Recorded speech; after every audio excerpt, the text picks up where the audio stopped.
and welcome to the Larder's Kids in the Kitchen. This initiative is to get children cooking with their families and developing their culinary skills and making lovely nutritious meals that they can share with the whole family. Today we're going to be making drop scones. My name's Laura and I'm going to show you how to do this recipe. So before we get started, just a couple of things that we need to consider. If you've got long hair, tie it out of the way. If you've got any cuts or anything on your hands, you might want to cover them up with a plaster first. If you feel like you're going to cough or sneeze, then move away from the food and wash your hands before you return to it. Make sure you have an adult with you at all times because we're going to be dealing with the heat. And everybody who's involved in the cooking needs to have a job, so don't just leave it to one person. All of you get stuck in, and let's get started.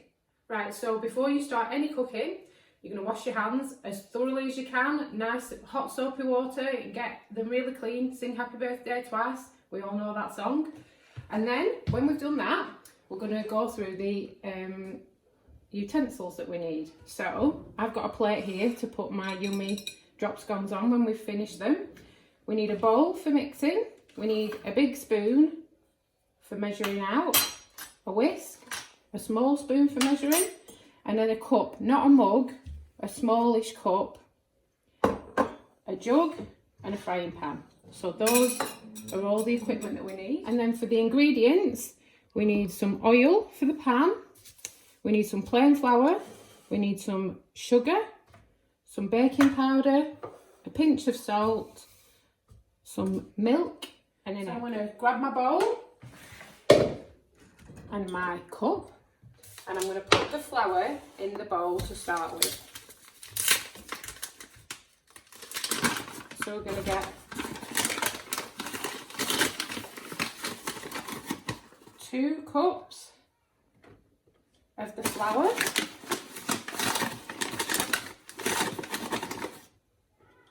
And we're going to put that in the bowl. Then we're going to get our teaspoon and we're going to get the baking powder. And we're going to put half a teaspoon into the flour. Then we're going to give that a mix around so the baking powder is all mixed in. So I've got my flour and my baking powder in here. I'm just going to put a pinch of salt in, and then I'm going to grab my bigger spoon and I'm going to put 2 spoons of sugar.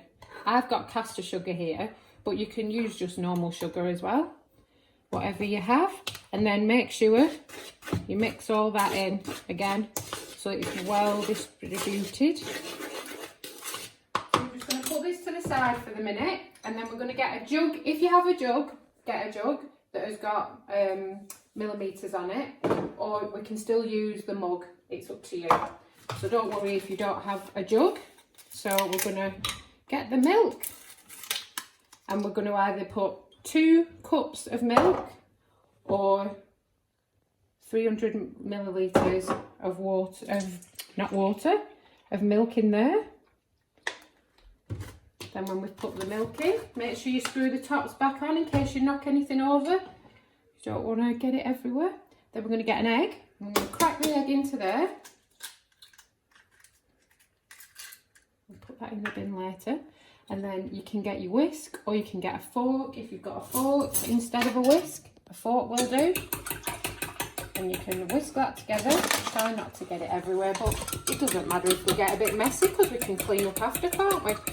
And cooking is messy sometimes.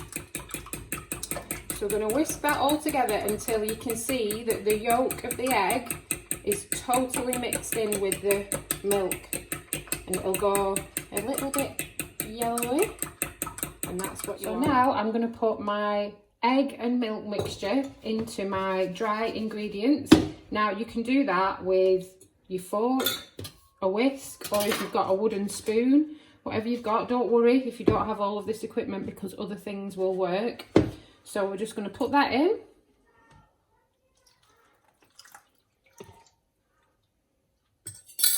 And I'm going to use my whisk. And we're just going to mix that all together. It'll go lumpy, don't worry, that's normal because we've got flour, and flour sometimes goes lumpy, but the more you whisk it up, or beat it up with your spoon or your fork, you'll see that those lumps start to go, and then you get a nice smooth batter like this.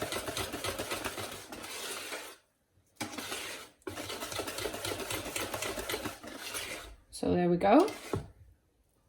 You can see the consistency of it, so you know what it needs to look like. So now I'm going to put some oil in the pan, and I'm going to use some kitchen roll to do that, but if you have a little pastry brush you can use that, or you can just do a little dot in and try and swirl it around, but we don't want a lot of oil in it, we just want to coat the bottom of the pan. So I'm just going to use the kitchen roll and go all the way around. You can just pour a little bit in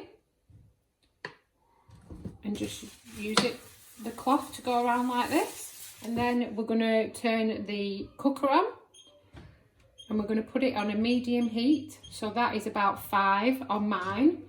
Make sure you've got an adult with you for this part because we're next to the heat and you might not know what a medium is, so you need to ask them. So we're going to put the pan onto the heat. My pan's a bit wonky, so I'm just steadying it like this. It's not going to take long to heat up because we don't have a lot of liquid in there. So make sure your adult's with you, they'll know when it's hot enough to use. So my pan is at the right heat now. I'm going to take my spoon that I used before, the big spoon, and I'm going to get spoonfuls of this. You want to space it out so that they don't all run into each other.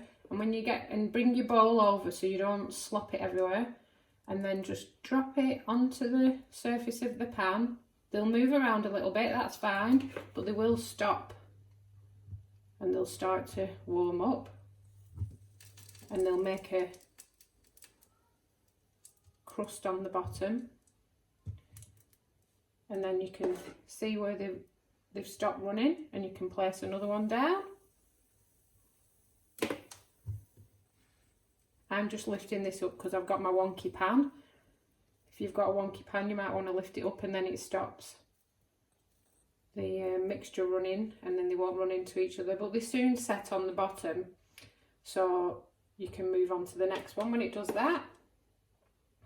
So you want to cook them for 3 to 4 minutes on each side, and when they look set and they start to get bubbles in them, I'm going to use this to turn them over, but you can use a wooden spatula or a metal spatula, whatever you have to hand, but if it's flat it's better because you're going to get underneath them easier. So you just put them underneath and flip them over like this, and you can see they're nice and set on the side and they're going nice and golden. And then you just give them a couple of minutes to 3 minutes on the other side. I'm just going to check underneath and these all look ready. So I'm going to get a plate and I'm going to put them onto the plate. And you can stack them up, or you can share them with people if you really want to. And some of my favourites to do with these is you can put blueberries in the mixture or chocolate chips, and you can serve them that way. When you cook them, the blueberries kind of burst inside, so they go all jammy and gooey and they're really, really tasty. Or you can put them with scrambled egg and bacon for a breakfast, or you can have chopped up fruit on them. If you've got any pineapple left from your curry recipe or some sultanas, you can put them on top, or put the sultanas in when you're cooking them, and drizzle a bit of honey on top. Experiment and try what you like. So I'm just going to carry on and use up the rest of my ingredients and keep going until that's all gone. So as you can see, they make quite a lot of scones. If you're not going to eat them all at once, you can save the mixture in the fridge for up to 24 hours. Or the cooked ones like this, if you don't eat them all, you can put them in the freezer and they freeze for 3 months. So don't feel bad if you can't eat them all at once, even though I might give them a good try. Remember to turn everything off when you've finished and take the pan off the heat. Let everything cool down before you go to clean it up, because that pan's going to stay hot for quite a while. After you've finished enjoying them, which I know you will because they're really, really tasty, make sure you clean everything up afterwards. Everybody needs to have a job, don't just leave it to one person, and enjoy. And send your pictures in so that we can see what you've created and what concoctions you've come up with.